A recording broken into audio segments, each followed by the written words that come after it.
Hello guys! Hello! This is for Pisces. Welcome dito sa aking channel, Pisces. Alamin natin kung anong messages, vibration, gabay, energy para sa inyong lahat. So, this is for the week, April 20 hanggang 26. Okay, Pisces. First card natin, it's Clouds, number 6. Another, let's check Pisces. And next is Child, number 13. Okay, Pisces. Sinasabi ng bara sa'yo dito na if you're a Pisces na parent, like for example, if you're a parent, Pisces, posibleng kung may anak ka, like teenager, or medyo may edad na siya, pwedeng hindi kayo masyadong vibes sa linggong ito. Pwedeng magkaroon kayo ng pag-aaway, or posibleng yung anak mo ay kailangan mong gabayan, kailangan mong i-guide. So, like for example, nag-aaral siya, kailangan mong gabayan sa kanyang pag-aaral. Or, this one, if you're a parent, like, mother or father ka, Pisces, tapos, nakikita mo yung anak mo, may pamilya na, pero naghihirap sila. They're suffering financially. So, sinasabi ng bala sa'yo na kailangan mo daw na tulungan. Okay? Financially, kailangan mong tulungan etong anak mo or kung sino man yan. Alright.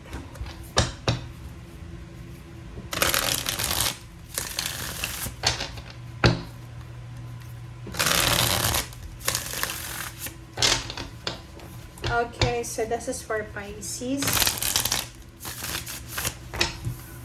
Okay, first card natin, Pisces is strength. So, physically, mentally, spiritually, psychologically, you're strong. So, there's a healing. Parang nakikita ko siya dito na malakas yung pangangatawan mo, malakas yung isip, puso, spiritual, financial. So, walang masyadong issue ka sa linggong ito.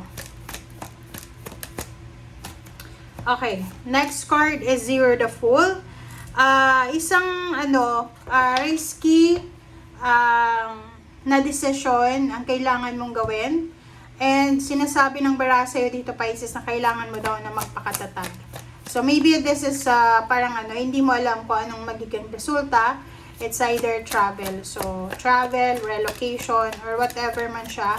Nasisimulan mo sa araw na ito na hindi mo alam kung ano yung mangyayari. Okay, reverse na Ten of Swords. So nakikita ko sa'yo dito na may gusto kang tapusin. Pero hindi pa siya matatapos sa ngayon. Maybe this week, like for example, meron kang pinaplano na tatapusin mo siya. Like activities, or ano ba yan? Nagre-renovate ka ba ng bahay mo? Whatever man ito na ginagawa mo, sinasabi ng barahan na hindi mo pa siya matatapos sa linggong ito. Okay. Next is Queen of Swords and then Six of Pentacles. Wow.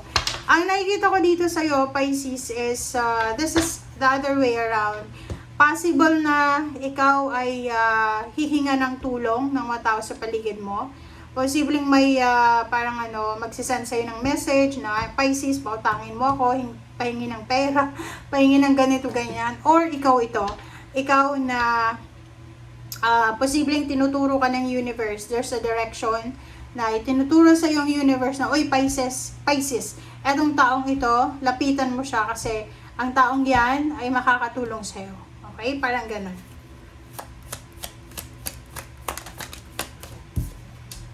Okay, Four of Pentacles. Sa linggo din ito, nakikita natin na sobra-sobra yung kagustuhan mo. You're super eager na makapag-save ng pera. Nakikita ko sa'yo dito na magiging sobrang kuripot ka sa linggong ito. Isi-secure mo lahat ng finances mo. Nakikita natin dito na kung yayakapin mo lahat siya, wala kang ilalabas. Okay? Sa linggong ito. Sobrang tipid. Sobrang kuripot mo ngayon. High Priestess, makinig ka sa sinasabi ng iyong intuition. So, pag sinabi ng intuition mong magtipid ka daw. Kasi there's an incoming na hidden pa. Okay? Parang sinasabi ng baraha, there's a magician, unexpected siya. So, mayroon dito na Pisces na simula sa linggong ito, Hindi sa pagpapanic buying ha, pero nakikita natin dito na simula sa linggong ito ay sobra-sobra yung pagtitipid mo. Okay? Why?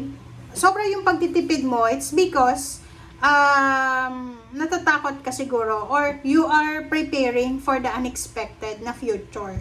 Kasi 'di ba, inflation, crisis, whatever man. So, yun yung pwedeng focus mo sa linggong ito.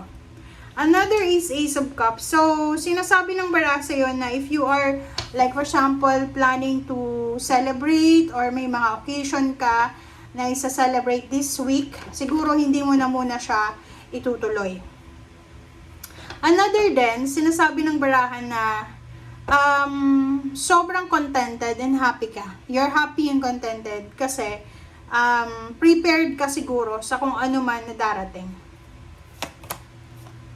Okay, 5 of Wands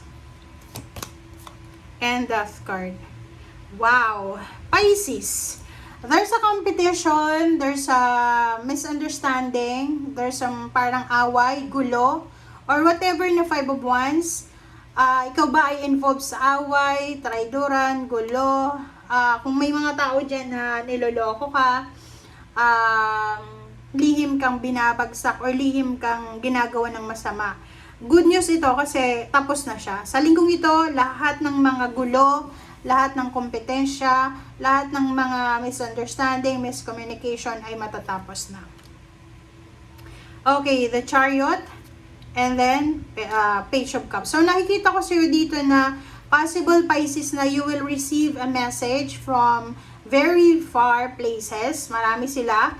So, posibleng ikaw ay makatanggap ng message na mag-apologize sa'yo, hihingi ng tawad, or posibleng humingi ng tulong financial.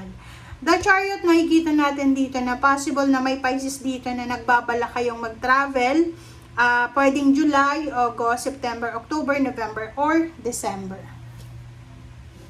Okay, 10 of Wands. May iba din ditong Pisces na kayo ay busy kayo sa linggong ito.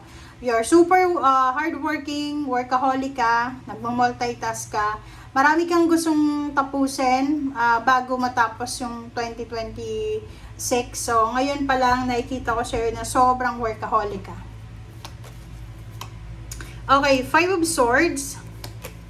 And then, 7 of Pentacles. May hinihintay ka dito eh. You're waiting for a financial breakthrough or whatever financial ito. Like, for example, trinabaho mo na siya. Back pay, payments, payouts, bonuses, whatever man yan. If na-delay yan, sinasabi ng barahan na siguro i-give up mo na lang. Kumbaga, hahayaan mo na lang kung kailan siya darating sa'yo. O, diba? Page of Pentacles.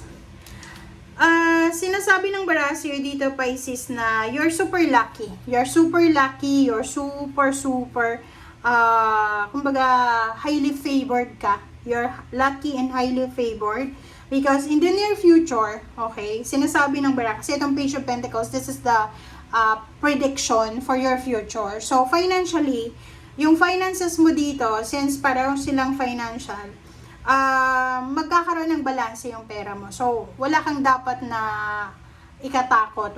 Hindi ka dapat natatakot. Okay? Hindi ka dapat natatakot kung may mga crisis, whatever man. Kasi sinasabi ng barahan, in the future, babalanse yung pera mo. Hindi ka pwedeng mag-panic ngayon. Okay? Okay. Queen of Wands and 8 of Wands. So, nakikita natin dito na isang napakabilis na balita, communication from water sign, Pisces, Scorpio, and Cancer, fire sign, Leo, Aries, Sagittarius, ang posibleng darating sa'yo. Another is, posibleng vacation siya. Isang napakabilis na balita ang posibleng darating sa'yo na pwede kang magkaroon ng chance para magbakasyon. Okay, Knight of Swords. Wow, congratulations Pisces. This is the last cards. Sinasabi ng bara sa'yo na no more regrets. Wala kang dapat na pagsisihan sa lahat ng nangyayari sa buhay mo. Kasi sinasabi ng bara sa'yo na sa mga susunod na araw, buwan na taon, maraming good news, maraming kwento, maraming information ang posibleng darating sa'yo na magdadala ng pagbabago sa buhay mo. Kung halimbawa lang, ngayon, sa panahon ngayon, marami kang effort na ginawa. Like for example, effort sa family, sa trabaho, and then madidisappoint ka kasi parang mararamdaman mo, na-take for granted yung mga efforts mo. But sinasabi ng Barako, hindi ka dapat nangihinayang. Walang panghihinayang dyan kasi sa end of the day, end of the tunnel, you will be victorious. You will be victorious, you will be successful, and you will be parang lucky and highly favored. Okay? Thank you guys. Bye!